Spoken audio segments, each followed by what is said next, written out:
Donc ce matin, nous allons parler de la représentation dans la littérature jeunesse, émancipée par des imaginaires. Alors, la représentation, voilà le terme qui sert à définir le vaste sujet qui va nous occuper aujourd'hui, donc en compagnie de Géraldine Chauniard, éditrice. Ah, je l'attendais ici. Aux éditions Cambourakis. Géraldine Martin-Masson, qui est ici coordonnatrice Lire et faire lire dans les Bouches-du-Rhône, et Laura Nsafou, autrice notamment de textes d'albums dont nous allons principalement parler ce matin.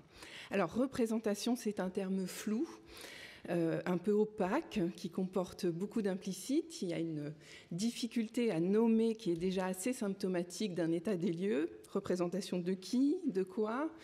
Bon, de la diversité, laquelle, sociale, culturelle, mélanique.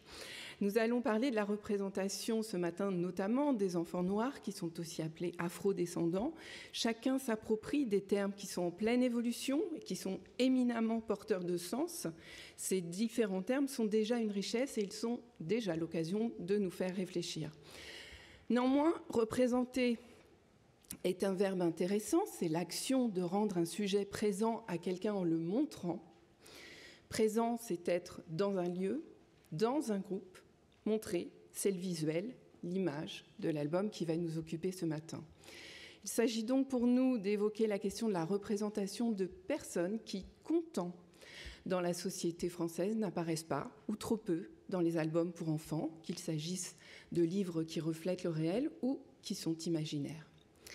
Ceci pose une problématique récente. Il y a 5 ans, cette journée n'aurait certainement pas été programmée, qu'elle n'aurait sans doute pas été pensée. En France, on a d'abord commencé à s'interroger sur les stéréotypes de genre dans la littérature jeunesse, et cette question a largement été relayée. Espérons que la problématique de la représentation le soit à présent, car c'est un problème ancien, ancré et bien réel. Alors même si peu d'études, en tout cas en France, ont été menées sur le sujet du fait des restrictions sur les statistiques ethniques, on en a qui nous parviennent des États-Unis et qui ne sont pas glorieuses. Exemple, vous en avez un exemple dans le dossier, avec ce graphique qui repose bien la proportion des enfants représentés. Pourtant, cette question est traitée depuis plusieurs décennies maintenant aux États-Unis. Elle a même fait l'objet d'une vaste exposition à la grande foire internationale du livre pour enfants, dite Foire de Bologne, en 2019, où les milliers de visiteurs ont pu constater à quel point la littérature mettant en scène des enfants afro-américains est conséquente et perçue déjà comme classique. Alors en France, donc je le disais, il n'y a pas d'études spécifiques, ce qui est peut-être déjà un signe, mais je dirais que le déficit est tellement flagrant qu'il se constate de toute façon de manière empirique. Il y a toutefois cette étude plus qualitative que quantitative qui a été menée par des chercheurs en sciences de l'éducation, qui a porté sur 159 ouvrages édités entre 1980 et 2010. Alors ce n'est pas l'essentiel des albums qui ont représenté des enfants noirs, mais c'est un corpus collecté à partir d'énormément de sélections, donc il ne doit pas y en avoir non plus énormément d'autres. Sur ces 159, 101 se passent en Afrique ou dans les pays du Sud, donc avec une dimension exotique, dans le sens où on déplace la situation géographique, on s'intéresse plus à une zone géographique en réalité qu'à des personnes. Sur ces 159 livres, 40 sont situés en Europe ou aux USA, parce qu'il peut s'agir de traductions, mais avec des personnages qui sont secondaires. Restent donc 8 albums qui vont mettre en scène des enfants noirs en tant que héros, sans que ce soit la question, le sujet même, des enfants qui prennent donc la fonction de personnages enfantins, point, ai-je envie de dire. Parmi ces albums, un chef-d'œuvre venu des années 60, Snowy Day, Jour de neige, que je signale car après un travail attentif.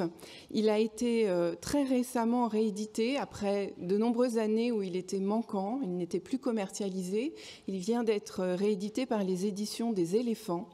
Et je voudrais très rapidement rendre un hommage à Ezra Jacquitz, l'auteur-illustrateur de cet album, qui était un enfant juif polonais de Brooklyn, dans un temps où ce quartier était le théâtre d'une misère incommensurable, et ses habitants la proie d'un antisémitisme des plus violents. Cette expérience personnelle de la discrimination ancra en lui une profonde empathie pour tous ceux qui souffraient de l'intolérance, quelle qu'elle soit. Et il fut ainsi le premier auteur-illustrateur américain à offrir dans ses histoires une place centrale aux enfants noirs sans que cela ne soit une question en soi et sans même que ce soit mentionné par le texte. The Snowy Day, Jour de neige, fut immédiatement récompensé par la Caldecott Medal, la plus haute distinction qu'un album pour enfants peut recevoir aux États-Unis. À la mort d'Ezra Jacquitz, une fondation a été montée qui récompense chaque année des auteurs pour leur implication en termes de diversité au sein de leur production. Et récemment, Christian Robinson, auteur-illustrateur afro-américain, a été récompensé par cette fondation. C'est un auteur-illustrateur qui mène un travail extrêmement intéressant au sein de l'album pour la jeunesse, avec des imaginaires et un humour extrêmement varié. Et cet auteur-illustrateur est aujourd'hui traduit et édité par les éditions Hélium en France, édition Hélium qui, sous regard de cette production et de cet intérêt pour la diversité dans l'album pour la jeunesse, entame une évolution de leur catalogue et qui, y compris dans les créations françaises, dans les albums de création, change la donne, font notablement évoluer les représentations. On le voit ici avec un album relativement récent, Petite Pousse, et puis aussi une ouverture à des imaginaires africains avec ce roman de Joliba qui se passe dans le Mali du XIVe siècle. Donc on le voit, il y a un cercle vertueux qui peut se mettre en place, des héritages, des transmissions, des volontés, ce qui va permettre de soutenir ces démarches, de changer cet état de fait, c'est la demande. Et il y a aujourd'hui un public qui réclame ces titres. Nous parlerons tout à l'heure de Papillon Noir avec Laura et Géraldine.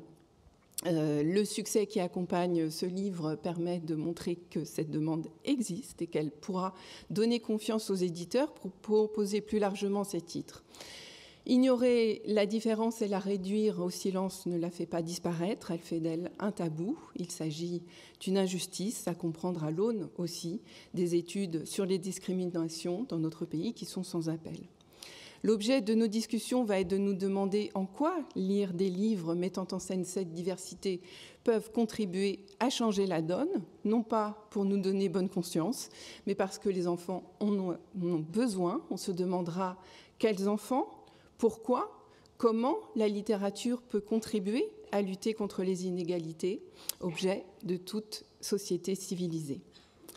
Alors, Agnès Salle aurait dû être des nôtres, elle qui est haute fonctionnaire à l'égalité, la diversité, la prévention des discriminations au ministère de la Culture. Elle nous prie de bien vouloir l'excuser. Une réunion des plus urgentes et importantes l'a retenue ce matin au ministère et elle en était navrée.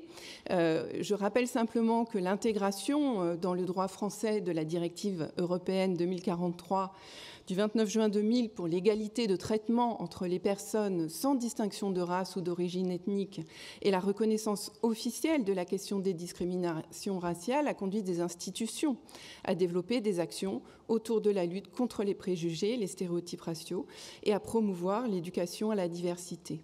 La mission diversité-égalité assure la conception et la mise en œuvre de la politique du ministère de la Culture en matière de sensibilisation à l'égalité des chances, et de lutte contre les discriminations et les violences. Donc c'est dans ce cadre qu'Agnès Salle aurait dû prendre la parole aujourd'hui.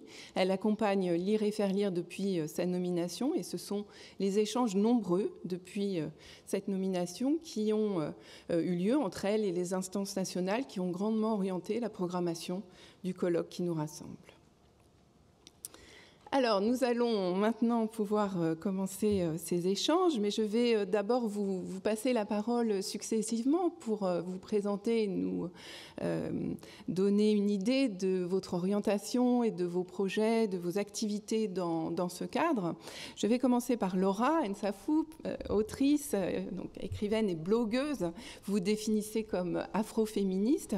Vous avez un blog, Mrs. Roots, qui aborde toutes ces questions relative à l'afroféminisme et à la visibilité des littératures afro. Donc vous travaillez dans tous les domaines, dans tous les champs littéraires et pas simplement celui de la littérature jeunesse. Et je vais peut-être afficher votre... voilà, je me coordonne moi-même. Et vous avez des projets variés au-delà de l'écriture. Vous avez des ateliers, des rencontres, des formations.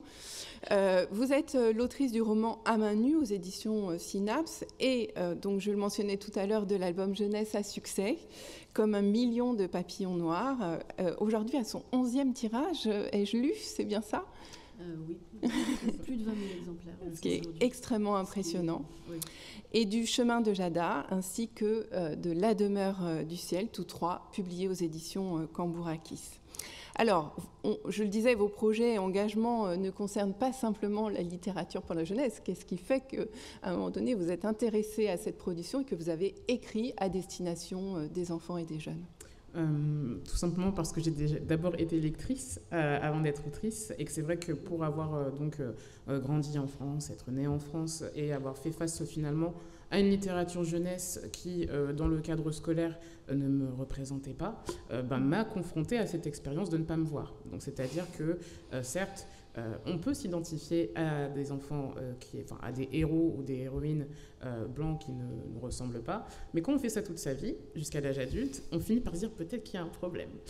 Peut-être qu'effectivement, lorsque j'ai plus de chances de voir en tant que lectrice un univers où je suis rattachée à une Afrique et on ne sait pas trop où, c'est pas trop mentionné, c'est plus vers la savane, voilà, un peu tous ces stéréotypes que l'on retrouve, c'est difficile de se dire, mais comment ça se fait qu'une littérature qui est censée représenter la société dans laquelle j'existe, ne me fait pas exister, ne me montre pas, ne me représente pas. J'ai des frères et sœurs, j'ai des parents, je ne les vois pas dans cette littérature.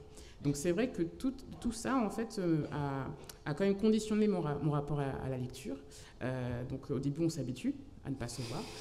Puis après, au fur et à mesure, notamment en arrivant au collège avec ce travail de critique littéraire qui est fait en classe, on se demande mais pourquoi j'ai plus de chances de me voir comme ce personnage secondaire qui est peut-être dans un contexte historique une esclave ou une servante, etc. Pourquoi je n'arrive pas finalement à me voir plus que ça et surtout à avoir quelque chose de contemporain. Moi, je suis née à Orléans, donc j'ai une expérience de femme noire française dans un cadre hexagonal, donc qui n'est pas non plus le vécu des Caraïbes, ce qui aurait pu être, puisqu'il y a une littérature jeunesse propre aux Antilles, mais qui n'est pas non plus une expérience propre au contexte américain. Donc là encore, effectivement, on a beaucoup de traductions sur la ségrégation raciale, l'esclavage, etc., mais ce n'est toujours pas mon vécu. Donc finalement, on se retrouve dans une sorte d'angle mort. Donc finalement, j'arrive à l'âge adulte, finalement, en ayant lu, même aussi en dehors de la littérature jeunesse, mais d'ouvrages qui sont des expériences qui sont peut-être proches, mais qui ne sont toujours pas la mienne. Et c'est vrai que finalement vient avec ce constat-là des interrogations. Qu'est-ce qui fait qu'aujourd'hui, je n'ai pas accès à une littérature avec des personnages qui me ressemblent? Donc je suis d'abord partie à la rencontre de parents, pour savoir, donc de parents afrodescendants, pour savoir comment ils faisaient justement face au manque de représentation. Donc c'était en 2010-2013, comment ils font pour trouver des livres pour leurs enfants.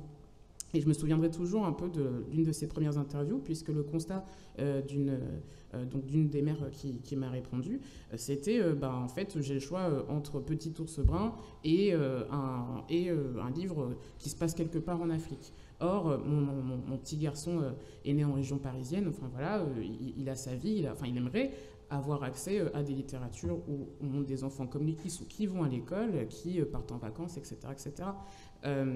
Donc il y a vraiment eu tout ce cheminement-là, où finalement, il fallait d'abord que je passe par un regard critique de ce qui existait en littérature jeunesse, pour finalement, lorsqu'il a été question lorsqu'il m'a été proposé de faire en tout cas un livre jeunesse, de vouloir faire un peu ce que je n'avais jamais vu moi-même en littérature.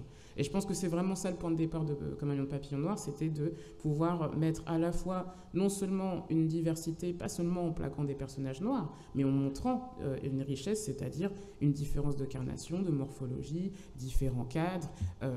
Moi, pour certains adultes qui sont montrés dans Papillon noir sont inspirés de mes tantes. Voilà, j'ai de la famille à la fois congolaise et martiniquaise. C'est une diversité aussi. C'est une diversité d'origine, c'est une diversité aussi de contexte. Donc tout ça, c'était important pour moi aussi de le montrer, et pas simplement parce que la diversité passe également par l'illustration. Parfois, il y a un peu ce truc de donner le même marron à tous les petits-enfants aux personnages noirs. Or non, on a des différences de teint, on a des différences de cheveux, etc. Donc ça a été vraiment un premier pas, et finalement la possibilité de faire le livre que j'aurais voulu avoir plus jeune, vraiment.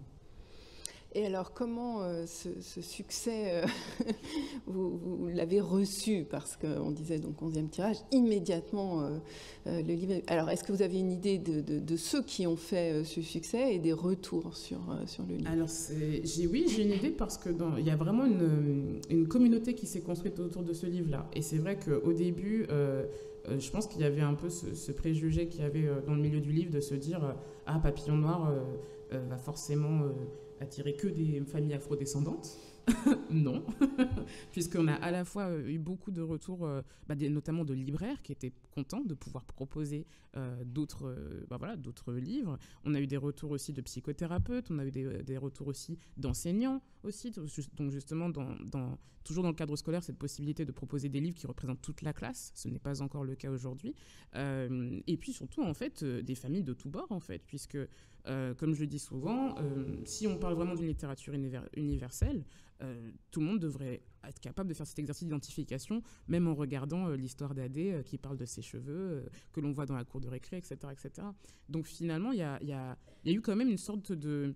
Je ne sais pas si c'est un soulagement, mais un accueil vraiment de la part du lectorat qui était extrêmement, très rapide en fait, et qui n'est pas tombé dans cette espèce de discours très galvaudé de « Ah, votre livre est communautariste » ou « Votre livre est excluant » ou « Votre livre est de niche ». Non, ça a été accueilli notamment par les enfants comme une histoire. Donc j'ai vu des petits garçons blonds essayer de faire des attachés foulards comme Adé, etc. Ouais, ça reste une histoire en fait. Et là encore, c'est pour ça qu'il est important d'aborder ces questions de représentation qui sont multiples comme étant à destination de toute la société. Ça, j'aimerais qu'on revienne peut-être avec les deux, Géraldine, donc, sur cette question-là, parce qu'elle me semble effectivement extrêmement intéressante. C'est-à-dire que la question de la diversité de la représentation, c'est pas simplement pour les personnes concernées qui ne seraient pas suffisamment représentées. Comment c'est aussi quelque chose qu'on doit réfléchir et qui est important et intéressant à réfléchir à l'aune de l'ensemble des enfants. Il y a quelque chose qui est très saillant, je trouve, dans vos albums, Laura, c'est donc qui est le sujet même comme des millions de papillons noirs, qui est une petite fille qui est moquée pour ses cheveux crépus et qui va entamer tout un parcours quasiment initiatique. Et bon, c'est intéressant aussi parce que ce sont des schémas le schéma archétypal du récit d'initiation, on le connaît, mais là, ce parcours-là, il est très, très fort en termes d'imaginaire. Là, c'est le chemin de Jada. Dans ces deux premiers albums que vous signez, dont vous signez les textes, la question de l'estime de soi est très importante. Oui, complètement, parce que, alors c'est vrai que souvent quand je parle de ces thèmes-là, et notamment de la question des représentations des communautés afrodescendantes, parfois on me dit, mais pourquoi c'est si important en fait d'accompagner ces enfants sur ces questions-là, et surtout notamment, enfin c'est pas surtout, je parle de mon expérience surtout, mais des enfants afrodescendants. On ne peut pas demander à un enfant qui soit fait face à une littérature qui l'invisibilise ou à des stéréotypes, de mettre de la distance et de se dire « Ah non, c'est juste un livre parmi tant d'autres ». Un enfant, c'est une éponge. Un enfant, quand il est tout petit, s'il voit un livre qui dit les personnages noirs sont, je sais pas, des sauvages ou des singes, il va se dire oh, est-ce que ça veut dire que moi aussi je suis un sauvage ou un singe. Voilà, il intériorise en fait très facilement. C'est des éponges et en fait ils vont se construire comme ça. Donc on absorbe énormément de choses jusqu'à l'âge adulte. Donc aujourd'hui, quelle est la nécessité dans ces questions de représentation de faire aussi, je pense, du côté de la production littéraire, c'est de donner des supports de confiance en soi. C'est-à-dire que ici, par exemple, un autre exemple, on parlait, vous parliez dans votre introduction qu'il y avait effectivement des livres avec des personnages noirs, etc. Il y a des livres sur le racisme en France, il y en a eu dans les années 90, etc. Maintenant, ce que j'ai remarqué, c'est que souvent, on prend un personnage noir qui se réveille un jour et qui dit « je ne m'aime pas ». Ce n'est pas ça le racisme. Le racisme, c'est on est un enfant noir, on a une confrontation donc avec l'extérieur, avec quelqu'un, avec voilà, il y a une responsabilité collective qui fait que du jour au lendemain, un enfant comprend qu'il est classé comme étant un enfant noir. C'est une expérience en fait qui vient de l'extérieur. Donc là ici, comme un million de papillons noirs, c'était important de montrer que les mots-cris que Adé reçoit sur ses cheveux, elle ne s'est pas réveillée un jour en se disant je n'aime pas mes cheveux. Non, c'est une expérience venant de l'extérieur qu'elle a vécue, et c'est justement en allant voir des adultes qu'elle va essayer de désamorcer ça. Et c'est aussi... alors j'ai parlé là quand un papillon noir sur des cheveux crépus, mais ça revient aussi à la thématique du harcèlement scolaire en fait. Toutes les expériences, que ce soit sur le physique ou autre, c'est quelque chose qui est très large. Donc là encore, il fallait, j'avais en tout cas envie à travers cet album d'accompagner cet enfant qui justement n'aime pas ses cheveux, puisque c'est aussi une expérience que beaucoup de petites filles noires vivent à l'école très jeunes, et surtout de montrer ce dialogue entre parents et enfants. Donc, parce que Adé, effectivement, elle n'est pas seulement accompagnée par sa mère, elle est accompagnée également par ses tantes, par sa grand-mère. Elle aussi demande à ses amies si elles aussi ont des papillons dans les cheveux. Donc il y a un peu cette recherche d'estime de soi qui est un cheminement et qui va se faire petit à petit, progressivement, de sorte que finalement, quand Adé trouve sa propre beauté, c'est avec ou sans papillons. C'est surtout ça. Et alors, votre troisième album, toujours aux éditions Cambourakis, mais cette fois en scène une petite fille à la veille de l'anniversaire de sa grand-mère décédée et qui va faire un voyage imaginaire pour rejoindre sa grand-mère et vivre encore une journée exceptionnelle. Et là, en revanche, vous glissez dans une histoire qui ne réinterroge pas nécessairement la question de l'identité, mais qui emmène dans un imaginaire, et c'est plutôt les illustrations qui vont prendre en charge cette représentation. Tout à fait, parce que c'est là encore aussi un rappel qu'il faut faire. La diversité, c'est aussi une diversité d'histoire et d'imaginaire. Donc mon but n'est pas forcément de faire tous les albums en fait autour la question de l'incarnation ou de la couleur de peau ou autre. Pareil, dans le chemin de Djada, je l'ai fait, mais en parlant surtout de la thématique du colorisme, donc la hiérarchisation qui est faite par le regard extérieur entre des personnes avec des peaux plus claires et des personnes avec des peaux plus foncées qui seraient forcément vues comme étant moins jolies. Mais là encore, ce sont donc finalement des jumelles qui sont face à des regards extérieurs. Là, dans La demeure du ciel, oui, Sophia, c'est une petite fille noire, mais c'est pas ça le cœur de l'histoire. Le cœur de l'histoire, c'est l'héritage culturel, justement. C'est le fait de pouvoir... comment on fait acte de transmission quand, justement, ceux qui ne sont plus là, ça ne s'arrête pas avec eux. Vraiment, comment, en fait, justement, dans cette dimension intergénérationnelle, comment on garde quelque chose, qu'est-ce qu'on amène dans le présent et dans le futur pour faire perdurer la tradition ou le souvenir, etc., tout en essayant également de désamorcer un tabou, puisque là encore, souvent, ce sont des thématiques, en tout cas autour du deuil et de l'absence, qu'on ne veut pas trop aborder avec les enfants. Or, les enfants, ils sont perspicaces, ils savent ce qui se passe d'eux, et les laisser face à une sorte de malaise pour lequel les adultes n'ont pas toujours les mots, ça ne les aide pas. Donc la fiction, c'est aussi accompagner par l'histoire et par de l'imaginaire des thématiques qui seraient peut-être plus difficiles à aborder directement. Elle ne manque pas de cran, Laura, à attaquer tous ces sujets que l'on dit difficiles. Géraldine, en tant qu'éditrice, alors vous allez peut-être nous raconter comment vous avez fait la rencontre de Laura et de son travail. Vous êtes cofondatrice de la maison d'édition Cambourakis. On s'affiche ici simplement une capture d'écran du site internet Ces jours-ci, qui a été créé il y a une quinzaine d'années, qui a d'abord publié de la bande dessinée, puis du roman du domaine étranger, et de la jeunesse à partir de 2012, avec une très belle orientation sur notamment la littérature scandinave, avec des auteurs et des illustrateurs reconnus à l'échelle internationale, dont nous allons aussi parler, même s'il s'agit souvent là, et pas que, justement, c'est là que c'est intéressant, de petits blonds. Dans une vie précédente, vous étiez libraire dans le 20e. Oui, jusqu'à il y a très peu de temps. Jusqu'à, voilà, une vie précédente pas si ancienne. Longtemps libraire, effectivement, Frédéric, qui a fondé la maison d'édition, était également libraire. Et longtemps libraire dans un lieu spécialisé jeunesse bande dessinée. Donc ça vous donne une connaissance avec, du marché, du public. Avec une vision, oui, je pense, d'ensemble, et effectivement peut-être des manques aussi dont parlait Laura, qui était un peu comme une évidence pour nous. Et c'est vrai que cette orientation, parce qu'effectivement, on a dans le catalogue jeunesse qui est à la fois fait de traduction et de création, mais avec peut-être une plus forte proportion de traduction, on est très tourné vers les pays du Nord, en particulier vers la Suède, où il y a énormément, il y a un foisonnement créatif d'autrices tout à fait extraordinaire. Que Frédéric a découvert à la foire de Bologne. Pareil, il y avait une exposition, je crois que c'est en 2012, au moment où on crée en fait, le catalogue jeunesse. Et en fait, c'est du côté de cet univers culturel, il y a justement une représentation de la diversité absolument réjouissante.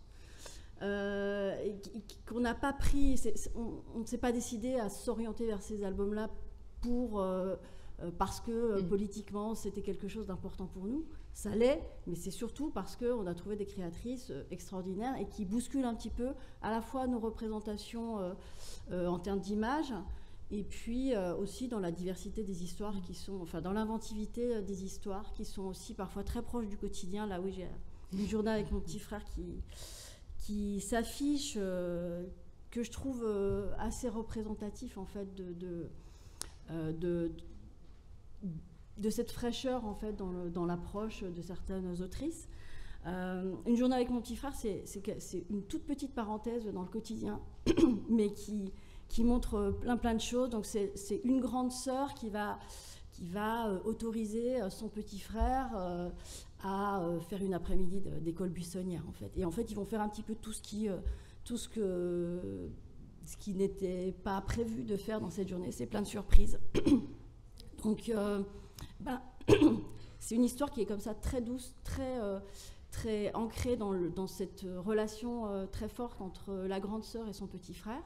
Mais accessoirement, vous pouvez remarquer que la carnation des deux personnages sont très différentes, alors qu'il s'agit d'une fratrie, mais c'est pas un problème, ça n'est évoqué à aucun moment. C'est totalement en toile de fond. La jeune sœur, on le voit là dans la silhouette, elle a un habit un petit peu particulier que son petit frère a d'emblée repéré au début et qui l'intrigue beaucoup, qui lui plaît beaucoup. C'est une cape, en fait, il s'agit d'une cape de coiffeur. Vous savez, leur maman est coiffeuse, on le comprend. Et on voit d'emblée le petit garçon qui regarde ça avec émerveillement. Et dans l'enjeu de l'histoire, il y a le fait d'aller s'acheter des habits. La maman donnait de l'argent pour que la grande sœur s'achète une belle robe. Et puis finalement, elle va rentrer dans un magasin, s'acheter une casquette de toutes les couleurs, enfin acheter des tas de choses, tout sauf la robe que sa maman lui avait prévu d'acheter. Et le soir, ils rentrent chez eux, ils font des essayages. Et là, le petit frère fait ce dont il avait envie depuis le début de l'histoire, c'est-à-dire qu'il prend la cape, il s'en fait une jupe, et voilà, ils sont très heureux. Et la maman rentre et demande, vous avez passé une bonne journée? Bah oui, on a passé une très bonne journée. Donc il y a comme ça, je trouve, une ouverture justement à la faculté qu'ont les enfants de s'inventer 1000 plaisirs à partir de petites choses, avec une liberté aussi de possibilités. C'est sur ça, je trouve, que ces autrices suédoises sont très ouvertes sur la liberté de l'imaginaire des enfants, qui peuvent s'emparer de plein de choses, et pour qui, justement, cette question des différences, elle n'est pas forcément...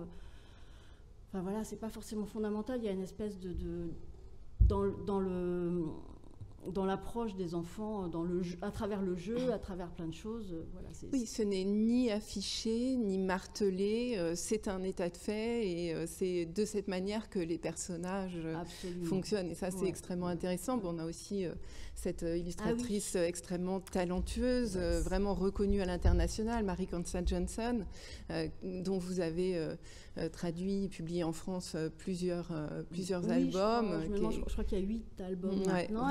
Elle travaille à la fois avec parfois des scénaristes, et puis elle a quelques albums dont elle est l'autrice, à la fois pour le texte et pour l'illustration. Donc elle a un dessin très libre, hein, vous parliez de liberté libre, tout à l'heure. Avec un trait très relâché comme ça, presque un peu liquide à certains moments. Et je trouve qu'elle, justement, elle va, en termes d'ouverture des représentations, vraiment en termes pictural, c'est très très intéressant. Vous voyez, en fait, cet album, ça s'appelle 3-2-1, c'est un album à compter. Donc il est très chouette à faire passer, parce que on compte constamment dans cet album, mais c'est aussi une très très belle relation entre une grand-mère que vous voyez là avec son petit béret. Donc ça, c'est la grand-mère. Donc moi, j'aime beaucoup la représentation de cette grand-mère. Avec son béret et son vernis à ongles. Avec son béret, son vernis à ongles, c'est son corps imposant, qui est comme ça très présent dans l'espace. Je dis cet album, il est assez représentatif parce que de cette liberté, parce qu'effectivement, il y a la représentation de cette grand-mère complètement atypique, qui va laisser faire pas mal de choses à sa petite fille. Qu'on comprend, il y a une représentation, il y a une diversité sociale aussi qui est incarnée par cet album, puisqu'on comprend d'emblée que la petite fille va passer les vacances avec sa grand-mère, probablement parce qu'elles n'ont pas assez de sous. Donc cette problématique de l'argent, qui est quelque chose dont on ne parle pas beaucoup non plus dans l'album jeunesse, c'est très très rare en fait, qu'on aborde cette question des diversités de moyens. Enfin, voilà. C'est pareil, c'est pas fait du tout de manière dogmatique, mais simplement elle voit un lapin qui lui plaît énormément dans la vitrine, elle la demande à sa grand-mère, elle dit non, 5 €, je ne peux pas. En revanche, si tu travailles pendant les vacances, la grand-mère est chargée de s'occuper de toutes les maisons des gens qui, eux, peuvent partir en vacances. Tu t'occupes des 5 maisons, avec dans une s'occuper du lapin, de 2 poissons, de 3 oiseaux, etc. À la fin, tu auras gagné tes 5 € et tu achèteras le lapin. Ça va pas se passer tout à fait comme ça, mais ça va faire une grosse facture même pour la grand-mère à la fin, mais c'est pas grave. En tout cas, au bout du compte, il y a eu cette notion un petit peu de l'argent qui est passée sans drame du tout. C'est fait avec beaucoup de subtilité, je trouve. Et voilà, vous voyez une assemblée d'enfants. Oui, il y a des couleurs de peau différentes, mais c'est pas l'enjeu. En fait, on n'a publié aucun album dont c'était l'enjeu principal dans cette veine nordique. En revanche, par contre, la diversité, elle est là en acte. Et en fait, c'est ce qu'il y a d'intéressant dans tous ces albums-là, c'est la manière dont les personnages échappent aux stéréotypes, et de genre, et de représentation. Enfin voilà, c'est pas des enfants qui sont dans des cases. Ce qu'on apprécie particulièrement. Géraldine Masson-Martin, vous êtes responsable adjointe du service éducation et citoyenneté à la Ligue de l'enseignement, dans la Fédération des Bouches-du-Rhône. Donc vous êtes également coordinatrice Lire et faire lire. Donc à Marseille, ville multiculturelle s'il en est. Comment cette question de la représentation s'est-elle posée pour vous dans le cadre de vos missions et des bénévoles intervenant dans cette ville et dans ce département? On suppose qu'elle s'est posée avec un peu plus de prégnance qu'ailleurs, peut-être. Oui, Marseille, c'est une ville qu'on n'a pas besoin forcément de décrire ici, mais qui pose son décor dans cette question-là. On est confronté, on vit au quotidien avec une multiculturalité qui est belle, qui est forte et qui est aussi parfois très complexe parce qu'on connaît je vais peut-être utiliser des mots très forts, mais un enclavement de certaines communautés dans des quartiers où tout de suite, nous, la Ligue de l'enseignement et Lire et faire lire, on a dit en fait, on va y aller dans ces quartiers et on ne va pas rester au mur des quartiers nord, s'il faut les citer, mais même des quartiers les plus pauvres à l'intérieur de la ville. Si vous connaissez ne serait-ce que le quartier de la Gare, quand vous descendez pour visiter Marseille, juste à côté, il y a l'arrondissement le plus pauvre de France. Donc on est dans des situations d'extrême précarité, avec des enfants qui vivent là au quotidien, dont c'est la vie. Et une envie très forte pour nous que les bénévoles et nos actions au quotidien s'adressent à l'ensemble de la population marseillaise et du département, bien sûr, et pas simplement aux écoles et aux enfants les mieux dotés dans les quartiers les plus simples de Marseille. Donc ça, c'était déjà une première position. Et puis, moi, en tant que coordinatrice, dès le départ, je me suis rendu compte qu'il y avait une envie de la part des bénévoles de Lire et faire lire de ne pas se cantonner à la littérature connues et reconnues, qu'elles avaient, elles, raconté à leurs enfants, qu'elles racontaient actuellement à leurs petits-enfants, mais en me disant, il doit exister d'autres choses, et en fait, on ne le connaît pas forcément. Donc, le mélange de tout ça, on s'est dit, il va falloir qu'on accompagne, il va falloir qu'on guide, parce que c'est les missions principales, je crois, de Lire et faire lire, de vous accompagner, les bénévoles qui sont ici. Donc on a d'abord créé des bibliographies tout de suite quand je suis arrivée, parce que je suis bibliothécaire jeunesse, donc ça m'a aussi aidée à me dire que là il fallait utiliser cet outil de la bibliographie pour faire un premier sillon dans les questions qui nous touchaient. Et très vite, la question forcément du stéréotype de genre en premier, parce que c'est celui qui... je vais être honnête, qui me concernait aussi directement. Je me suis dit, c'est le premier sillon qu'on a creusé. Et puis, très vite est arrivée la question du bilinguisme aussi. Alors, on a la chance à Marseille d'avoir une maison d'édition assez incroyable qui s'appelle Le Port à Jauny, qui est portée par Mathilde Chèvre, qu'on apprécie particulièrement parce qu'elle a pris le pari de dire qu'on pouvait éditer des livres en français et en arabe qui se lient dans les deux sens. Et je tiens à préciser ça, c'est qu'on fait une vraie lecture d'un livre en arabe dans les deux sens, et un gros travail de traduction, mais aussi de création originale, avec des auteurs qui sont des auteurs qui ne maîtrisent pas l'arabe, et d'autres qui au contraire ne maîtrisent que l'arabe. Et donc on est dans une richesse que moi j'ai découvert et que je trouve assez incroyable. Et donc, on a monté plusieurs temps d'échanges et de formation avec Mathilde et avec les auteurs qui travaillent avec elle et qui sont des auteurs marseillais, Raphaël Frière, Ramona Badescu, des gens qu'on a invités plusieurs fois pour rencontrer les bénévoles, dans une idée de dire... à Lire et faire lire, quand on raconte des histoires dans la langue qu'on connaît, et on raconte des histoires auprès d'une multitude d'enfants, et ces enfants ont d'autres langues, et il n'y a aucun esprit de domination d'une langue sur une autre. Et la culture et la littérature, elle peut se vivre dans sa langue maternelle comme dans sa langue d'accueil, et dans la langue de ses parents ou de ses arrière-grands-parents. Donc ça, c'est quelque chose qu'on a apporté de façon forte. Et puis, bien sûr, on a continué à guider et à présenter dans le cadre d'événements de littérature jeunesse qu'on porte localement, où on a déjà pris notre billet pour 2022 avec Laura, mais de dire il faut qu'on mette en avant toute cette diversité, parce qu'elle n'est... si nous, qui sommes des prescripteurs, on est des adultes qui sélectionnons des ouvrages pour des enfants. Si on n'a pas à cœur d'aller chercher les pépites qui existent pour les mettre en avant, on perd une richesse. Et on la perd parce qu'on ne la connaît pas, parce qu'on ne la repère pas, parce que dans la pluralité d'éditions et de ce qui sort chaque année, il faut les faire remonter, ces pépites-là. Et je crois que c'est la mission d'une coordination départementale de faire découvrir aux bénévoles des pépites. Ce qu'il y a de beau aussi dans le catalogue du Port à Jauny, c'est la diversité des formes, puisqu'elle a un catalogue qui est consacré à la poésie, et que là, ce croisement entre les langues, il est particulièrement opérant. Enfin, c'est magnifique. Et ça, c'est aussi quelque chose, quand on parle de diversité de choses à offrir aux enfants, le fait de proposer d'autres formes de textes sous forme poétique, ça fonctionne aussi très très bien. Je sais qu'elle est aussi dans un travail autour du livre audio, pour aussi que la lecture puisse se faire même quand on ne connaît pas la deuxième langue.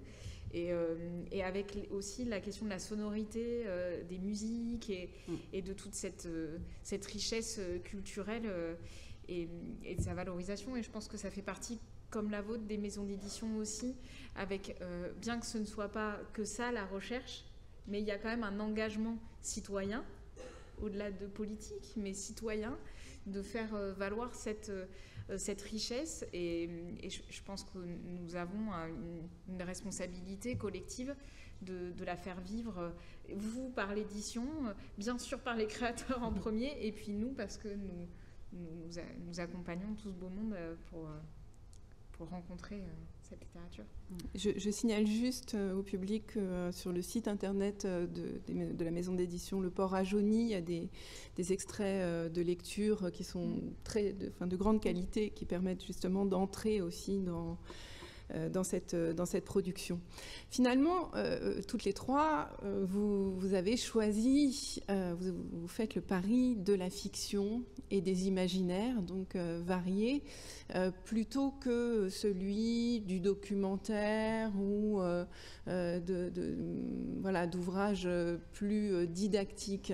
En quoi cette entrée-là vous semble particulièrement porteuse pour valoriser cette idée, cette représentation de la diversité dans la littérature jeunesse? Laura, pourquoi vous parliez d'ailleurs des ouvrages sur la question du racisme qui existent effectivement de longue date. Pourquoi vous engagez sur le terrain de la fiction? Tout simplement parce qu'on a besoin aussi de rêver. C'est-à-dire que je me rappelle très bien que quand Comme un papillon noir est sorti, une maman me disait mais pourquoi ne pas avoir... Alors, dans le livre, Adé voit ses cheveux comparés à des carottes tordues gonflées, etc., etc. Et elle me disait, mais pourquoi ne pas avoir utilisé des vraies insultes que les enfants entendent dans l'école? Pourquoi ne pas avoir restitué ce qu'ils vivent réellement dans la cour de classe, donc qui est beaucoup plus violent en général. Et j'ai essayé d'expliquer que l'enfant qui lit ce livre va reconnaître en fait les mécanismes, c'est-à-dire la moquerie, etc. Mais il n'a pas besoin, c'est mon choix, c'est mon choix, mais il n'a pas besoin de revivre la même violence qu'il connaît déjà à l'école. Donc quand je présente ce livre-là en classe, les enfants, leur première question c'est pourquoi ces enfants-là ont attaqué Adé. Donc ils sont conscients qu'il y a eu une forme de violence qui a été faite par la moquerie en fait sur Adé, mais ils n'ont pas eu besoin de revivre en fait la brutalité de ces termes-là. Et je pense que c'est ça aussi le travail poétique en tant qu'auteur, de pouvoir aborder des thèmes de société avec douceur, tout en accompagnant, mais surtout en gardant quand même le fait que c'est une fiction et que le fait que c'est une histoire. La rêverie, la poésie, c'était aussi un parti pris de pouvoir montrer que certes en fait Adé a subi une discrimination, mais cela n'empêche pas pour l'enfant de pouvoir rêver, de pouvoir en fait finalement se focaliser sur les fameux papillons noirs de l'histoire plus que sur l'élément perturbateur en fait dont ça est découlé. Et ça c'est quelque chose que j'essaie d'entretenir parce que c'est aussi ce qui va favoriser le rapport à la lecture. quand vous avez des enfants qui relisent plusieurs fois en fait la même histoire ou qui demandent à leurs parents de relire plusieurs fois la même histoire, c'est aussi parce qu'en fait c'est une expérience de lecture, c'est une expérience d'imaginaire et c'est pas pour le plaisir de revivre les moqueries que ADC a entendu. Et je pense que ça a été très bien dit ici, la diversité, elle est notamment dans la forme et dans la manière dont on restitue certaines expériences, mais c'est aussi ce qui va favoriser le rapport à la lecture. Si, je pense que mon parcours est un petit peu particulier, mais si entre le moment où enfant, je n'ai pas su me retrouver en littérature, le moment où j'ai décidé d'écrire des histoires en primaire avec des personnages qui me ressemblaient, et le moment où j'ai eu adulte la possibilité via des études de littérature d'avoir un regard critique sur comment la littérature française était constituée, j'aurais pu abandonner la lecture. J'aurais très bien pu me dire, bon, elle ne me représente pas, je vais me tourner vers, je sais pas, peut-être plus de séries, même si même la production française et cinématographique, il y aurait beaucoup de choses à dire aussi dessus. Mais voilà, j'aurais pu tout simplement me dire, bon, bah, je ne trouve pas mon compte, j'arrête. Et ça, il faut qu'on en soit conscient. Il y a un enjeu, en fait. C'est super de pouvoir entrer dans une librairie et de se dire qu'il y a plein de livres. Mais s'il y a plein de livres où je dois passer des heures à trouver ne serait-ce qu'un ou deux livres qui me ressemblent, que ce soit en bande dessinée ou en littérature d'éveil, etc., c'est très facile, finalement, d'abandonner, en fait. Donc, si au moins, quand on trouve quelque chose, il y a un peu de rêverie et d'imaginaire, ça en fait vraiment au moins une raison, finalement, de se projeter dans quelque chose d'autre, en fait, loin du réel. Ce que vous décrivez dans votre processus d'écriture, c'est finalement l'utilisation ancestrale du symbole. Et vous retrouvez finalement la voix du conte. Tout à fait. Et c'est quelque chose que j'ai finalement dû un peu défendre quand Mon papillon noir est sorti, c'est que ça restait une histoire, en fait. Là où là où on a voulu placer... Alors bien sûr, je ne cache pas mes engagements, et bien sûr, il y a une pensée qui est inspirée par ma propre expérience, etc. J'ai pas de souci avec ça, mais c'est vrai que au final, ça reste une histoire. Et voir que la réception de ce livre a été d'abord perçue comme un risque, voilà, que les enfants ne s'identifient pas parce que Adé est une petite fille noire, ou que les enfants ne se sentent pas concernés, etc. Mais en fait, pourquoi on se soucie du travail d'identification de certains enfants plus que d'autres ? Pourquoi il y a cette hiérarchisation-là ? Et souvent, très souvent, cette peur-là provient des adultes, pas des enfants. Pas du tout. Donc là encore, il y a faire rêver, ça touche tout le monde, en fait. Et je pense que ça résume déjà le plus gros. Oui, non, je ne saurais pas le dire aussi bien que Laura. En tout cas, moi, quand Un million de papillons noirs est sorti, j'étais encore en librairie, et effectivement, j'ai constaté que ce livre était avant tout reçu comme une histoire, en le lisant à tout type d'enfants qui pouvaient venir à des séances de lecture à la librairie. Et voilà, on sait que le livre n'aurait pas eu la carrière qu'il a eue si c'était pas avant tout une histoire formidable. Voilà, et sur le mode du conte, je suis d'accord. Après, effectivement, dans les albums, on peut dire qu'il y a deux sortes. Enfin, il y a aussi dans l'album jeunesse une dimension de représentation du quotidien très forte aussi. Donc là encore, si on veut revenir à ce qu'on trouve dans la production nordique, c'est ce lien entre le quotidien et l'imaginaire qui est très très fort, en fait, avec à la fois toutes les représentations du quotidien qui sont Alors on a raté une image tout à l'heure, proche de la réalité. Elle est assez intéressante. Je voulais parler aussi de la représentation des corps. Beaucoup de... Il y a énormément de... ça, c'est Emma Adbageux. On a fait... elle propose des livres pour tous les âges. Il y a une série qui s'appelle Petit main, petit pied, qui sont vraiment sur les parties du corps. Et là, on voit très très bien les corps dans leur réalité. Dans leur singularité. Dans leur singularité. La maman aussi. La représentation d'une maman un petit peu en colère contre ses enfants sur le siège arrière, qui conduit... en short, un peu débraillé comme ça. Enfin, il y a tout un tas de petits détails comme ça du quotidien qui passent et qu'il est important de... Enfin, c'est juste que ça réduit cette différence entre la perception qu'on peut avoir dans le quotidien de de la vie quotidienne concrète, et puis des images qui pourraient être pas photoshopées, mais enfin c'est un petit peu quelque chose de cet ordre-là, lissées, rendues plus belles. Dans beaucoup de ces albums qu'on publie, il y a moins de différence, je dirais, entre la perfection qui pourrait être mise en scène et puis toutes les petites scories qu'il peut y avoir dans le quotidien. Enfin voilà, la diversité dans tout ce qu'on peut vivre au quotidien. Et ça n'empêche pas des ouvertures vers l'imaginaire qui là passe plutôt par le regard des enfants finalement. Qui est très fortement marqué par un imaginaire enfantin qui est représenté. Oui, voilà, on a aussi d'autres. Cette série, donc là on est dans un dessin peut-être beaucoup plus séduisant. Donc c'est Carl et Elsa. C'est des albums, il y a 3 albums en fait qui mettent en scène ces 2 amis, Carl et Elsa. On est vraiment à la fois dans une représentation très concrète du quotidien, comme ça, avec une maison pas très rangée, une maman qui travaille en même temps qu'elle grignote, etc.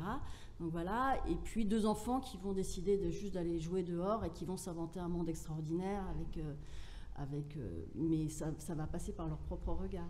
Et ce mouvement d'accompagner les enfants vers une transfiguration du quotidien, voilà, bon là ils sont à la mer et voilà, on voit des différences d'échelle comme ça qui sont l'incarnation de ce que les enfants peuvent transfigurer grâce à leur regard, quoi.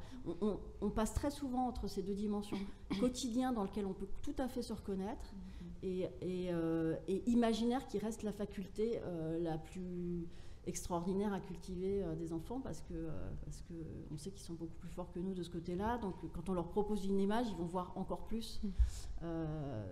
Donc oui, la fiction, c'est sûr que c'est quelque chose qu'on aime travailler. On n'a pas du tout envie, même si on l'a pas dit, mais le livre de Laura, il a été publié dans une collection qui à la base n'est pas une collection jeunesse, c'est la collection Sorcière, qui est une collection en fait d'essais féministes dirigée par Isabelle Cambourakis, qui au départ a été plutôt qui a accueilli plutôt des essais tout à fait pour les adultes, des essais très sérieux, dont les essais de l'afroféministe Bellou, états-unienne, qu'on a été parmi les premiers à traduire, je crois. Voilà, donc il y a cette collection qui a une dimension militante assumée, qui est dans le cadre de laquelle on publie des albums jeunesse, mais c'est pas du tout une volonté de faire de la jeunesse un espace où on assène des affirmations dans un sens ou dans un autre. C'est vrai que c'est parce que ça passe par la fiction que ça nous plaît de pouvoir proposer ça aux enfants. Géraldine, ce que pointait tout à l'heure Laura de différences d'appréciation et de compréhension aussi des enjeux par les adultes et par les enfants, vous qui êtes au cœur de cette relation-là, c'est-à-dire que vous accompagnez des bénévoles, donc des adultes et des lecteurs auprès d'enfants qui vont faire des lectures auprès d'enfants. Comment vous percevez ces différences peut-être d'appréciation de ces livres ou de ces enjeux? Moi, ce que je dis souvent aux bénévoles de Lire et Faire Lire que je rencontre, c'est que quand on raconte une histoire, on porte un message. Même si c'est celui de l'imaginaire, d'autant plus même si c'est celui de l'imaginaire, on raconte quelque chose, donc on pose un regard, on apporte un discours, on offre un éclairage et une possibilité de rentrer dans un univers qui est le sien ou qui est celui d'un camarade ou qui est celui qui n'existe pas, mais qu'on peut inventer. Et de cette réalité-là, ça veut dire qu'on a une responsabilité et parfois, en tant qu'adulte, une peur et une angoisse de ne pas aborder certains sujets parce que oui, bon, bah alors on ne sait pas trop comment ça va être accueilli, et puis on comprend l'enjeu, mais quand même c'est compliqué. Et effectivement, quand même c'est compliqué, c'est-à-dire que aborder des sujets dans lesquels on ne se sent pas nous en maîtrise, ou nous légitimes, ou nous dans cette place-là, ça demande parfois de sortir un peu de soi. Mais je pense que c'est là notre force d'un réseau de lecteurs, dans sa diversité qu'on reverra dans les prochaines tables rondes, dans la diversité des enfants qu'elle voit au quotidien et dans la diversité qu'elle représente. Je crois qu'il faut qu'elle porte le message que la vie est dans la littérature jeunesse. Et donc toute la littérature jeunesse doit être lue et partagée, et pas seulement celle qui nous ressemble. Pour autant, il faut se sentir... il faut avoir envie, en fait. Il faut se faire plaisir, parce que sans plaisir, il n'y a pas de partage. Donc il faut aussi trouver un équilibre entre tout ça. Mais je reste persuadée que raconter une histoire, c'est politique. Même quand moi, je raconte une histoire le soir à mon fils, dans le choix que je fais, je porte un message. Et ce message, il est de lui offrir un monde et de lui offrir la potentialité de le changer. Et c'est ça qu'on donne à chaque fois qu'on raconte une histoire. Et je crois que plus on continuera à se poser la question de qu'est-ce qu'on raconte et de comment on le raconte, plus on pourra accompagner les enfants à décider si le monde dans lequel on vit aujourd'hui leur convient ou si au contraire ils veulent le changer. Mais étant donné que ce sont les futures générations, c'est bien de leur donner en amont les clés pour se poser la question, tout simplement. En tout cas, ce qui est sûr, c'est que l'état des lieux est à ce point manifeste que considérer que de faire un choix dans la production courante serait une attitude consensuelle et normale ne l'est pas. C'est-à-dire que si on fait des choix non éclairés, on offre un reflet de la société et une production qui n'est pas neutre. Hein. Donc ça, c'est vraiment important de l'intégrer, je pense. C'est-à-dire que d'aller choisir des livres qui ont d'autres imaginaires, d'autres représentations, c'est pas dévoyer un projet de lecture, c'est plutôt l'enrichir. C'est bon, on est un peu de parti pris et on considère que c'est comme ça. Mais en tout cas, si on parle de diversité, si on parle de représentation plurielle, il y a vraiment cet effort à faire d'aller chercher d'autres types. Et je pense qu'il faut le rappeler justement, c'est que en tant qu'adulte, on a tendance à se dire que lorsqu'on livre une histoire ou qu'on la lit, etc., on est censé savoir, mais on a des choses à apprendre.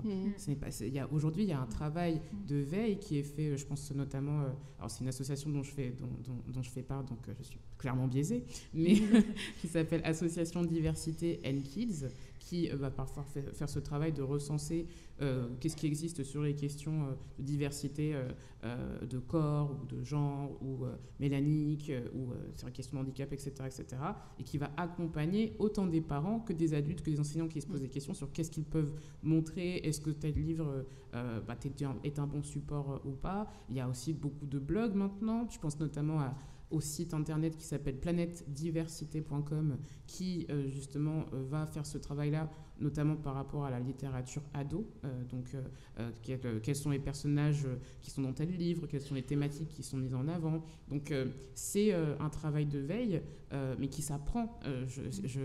Il m'arrive parfois aussi de faire des ateliers avec des adultes qui me disent, j'ai choisi ce livre-là parce qu'il y a un personnage noir, et effectivement, je n'avais pas vu qu'on était encore dans tel stéréotype, ou je n'avais pas vu qu'on reprenait encore un contexte africain qui n'était pas présenté ou qui n'était pas même précisé, parce que ce n'est pas le fait de montrer des livres sur l'Afrique le problème, c'est justement que parfois il y a une caricature qui fait qu'on ne sait pas si on est au Mali, au Sénégal, au Congo, et puis surtout en fait la littérature est un continuum, donc les choses qui sont récurrentes, c'est ça le problème, c'est de voir en fait se perpétuer des stéréotypes. Donc quel livre aujourd'hui échappe à ces stéréotypes? C'est aussi ça un travail. Mais donc il ne faut pas oublier qu'on fait sa propre formation. Et je pense que c'est ce que j'essaie aussi parfois de rappeler pour rassurer. C'est pas grave si on n'a pas toutes les réponses. Ça s'apprend. Bien sûr. Alors, je sens que vous trouvez qu'il y a beaucoup de références qui sont données et que c'est difficile de les noter. Donc, je pense qu'il sera tout à fait possible de peut-être collecter l'ensemble des références qui auront été citées pendant cette table ronde et de vous les transmettre a posteriori. Qu'est-ce que l'on peut faire pour que cette représentation progresse dans l'édition jeunesse? Géraldine Chaumière, vous disiez tout à l'heure que vous avez été finalement, comme des papillons noirs, vous l'avez reçu et vous avez pu le publier parce que vous aviez une collection très, très identifiée. Surtout la chance que Laura vienne en vérité, c'est comme ça de votre point de vue d'éditeur, qu'est-ce qu'il est possible de faire évoluer pour concrètement que cette représentation progresse?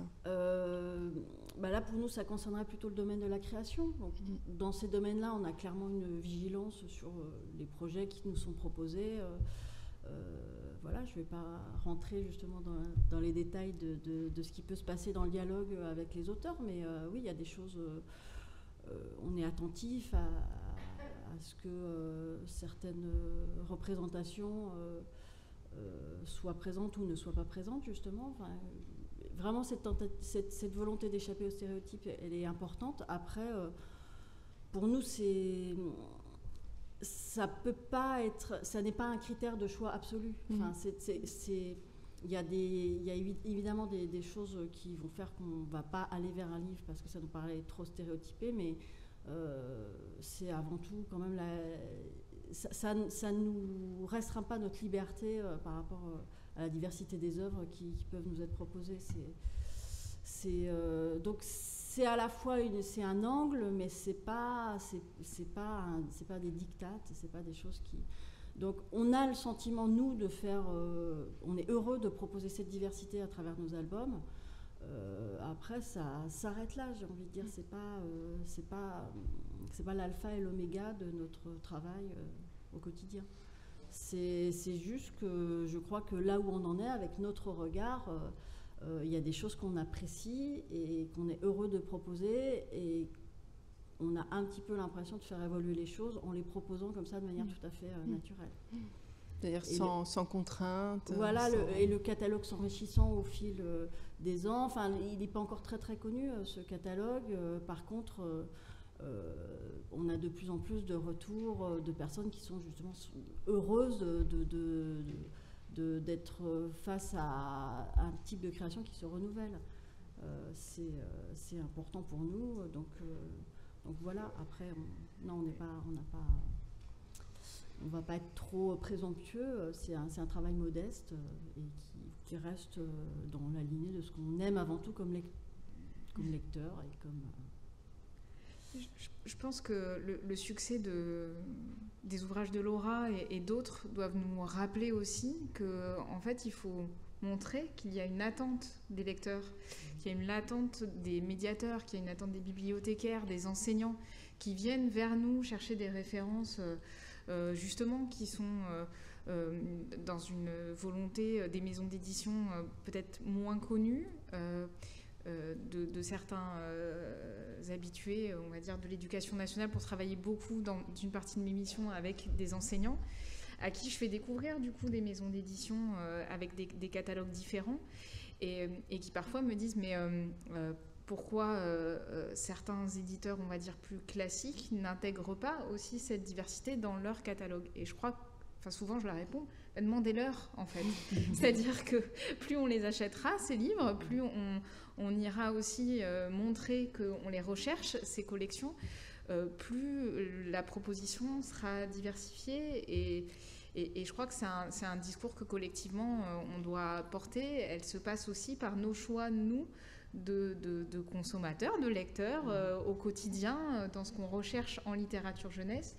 Plus on cherchera à lire cette diversité, plus je crois elle se retrouvera dans l'édition jeunesse, parce que elle se vendra, donc il n'y aura pas de souci. Laura?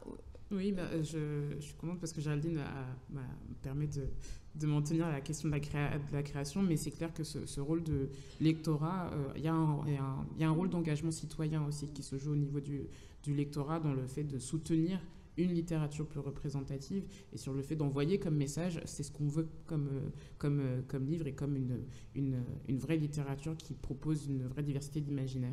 Après, du côté de la création, je pense qu'il y a aussi un enjeu à être très curieux, c'est-à-dire qu'il y a une grande production en auto-édition aujourd'hui, jeunesse, qui donc ne bénéficie pas certes des mêmes parfois canaux de diffusion, donc on ne les retrouve pas forcément en librairie, etc., mais qui est un lieu où il y a énormément de foisonnement en termes de livres premiers romans, enfin première lecture, en termes de bande dessinée, en termes de littérature jeunesse. Il y a une quantité d'illustrateurs et d'artistes qui font eux-mêmes une production incroyable qu'il faut aller chercher.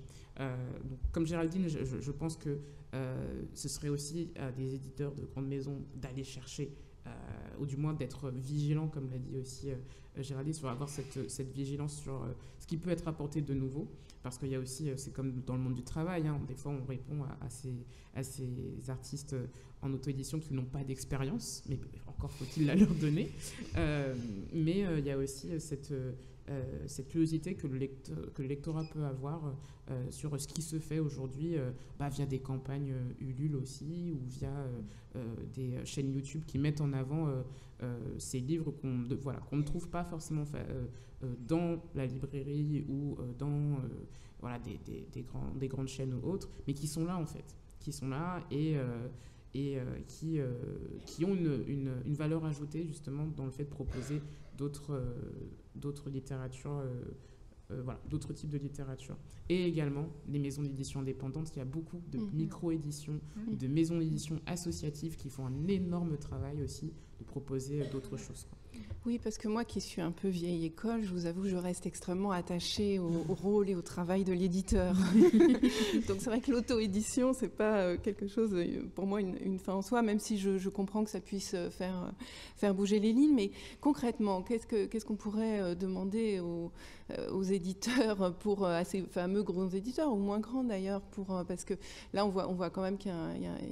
Bon, alors, est-ce qu'il y a aussi assez de projets? Parce que vous nous avez décrit un parcours qui est quand même plutôt de l'ordre de l'exception, c'est-à-dire de maintenir votre envie de littérature, de défendre cette vision-là. Donc, comment aussi on envoie des signes à des auteurs qui peut-être ne se sentent pas encore légitimes. Alors moi je pense effectivement comme Géraldine que ça va passer aussi par la lecture mais bon, vous voyez, moi j'enseigne assez souvent dans des écoles d'art et auprès de futurs illustrateurs. Je préside pas mal de concours ou de jurys. Je vois bien que dès ce moment-là, il n'y a pas non plus une diversité dans les profils d'illustrateurs et d'auteurs jeunesse qui se présentent et qui font ces démarches. Donc comment on peut aussi encourager des initiatives? C'est toujours en fait la question des espaces, c'est-à-dire que je pense que si j'avais eu dans ma scolarité une autrice noire qui serait venue présenter en classe son travail, j'aurais pu comprendre j'aurais pu même envisager que c'était possible pour moi de devenir écrivaine plus tard. Et ça commence vraiment là, c'est-à-dire la question des vocations et de se penser comme pouvant contribuer à la culture commence très souvent à l'école, mais aussi surtout commence à la rencontre des gens. Et ça aussi, c'est important de le souligner, puisque même quand je te présente parfois des livres, quels que soient les niveaux, que ce soit en primaire, au collège ou au lycée, la première question qu'on me pose, c'est comment vous avez fait pour mettre votre histoire dans un livre? Donc ça veut dire que les enfants ont déjà intériorisé qu'il y a quelque chose qui se joue autour de l'objet livre en termes de son accès et dans la possibilité de mettre leur expérience dedans. Et ils me posent la question souvent par rapport à Papillon Noir, parce que je leur explique que c'est partie d'une histoire qui m'est arrivée à l'école. Donc la première question que j'ai, c'est mais comment vous avez fait? Donc il faut désamorcer ça. Et pour désamorcer ça, donc à la fois c'est aller à la rencontre des plus jeunes, mais c'est aussi changer aussi, c'est aussi, je pense, il y a une prise de conscience qui est à faire aussi dans le monde de l'édition, puisque c'est dans le monde de l'édition où on m'a dit on aimerait bien que vous fassiez une version française de livres américains qui sont sortis, ou on aimerait bien que vous fassiez une version afrodescendante de Alice au Pays des Merveilles. Donc finalement on m'a pas demandé quels sont les imaginaires que j'avais.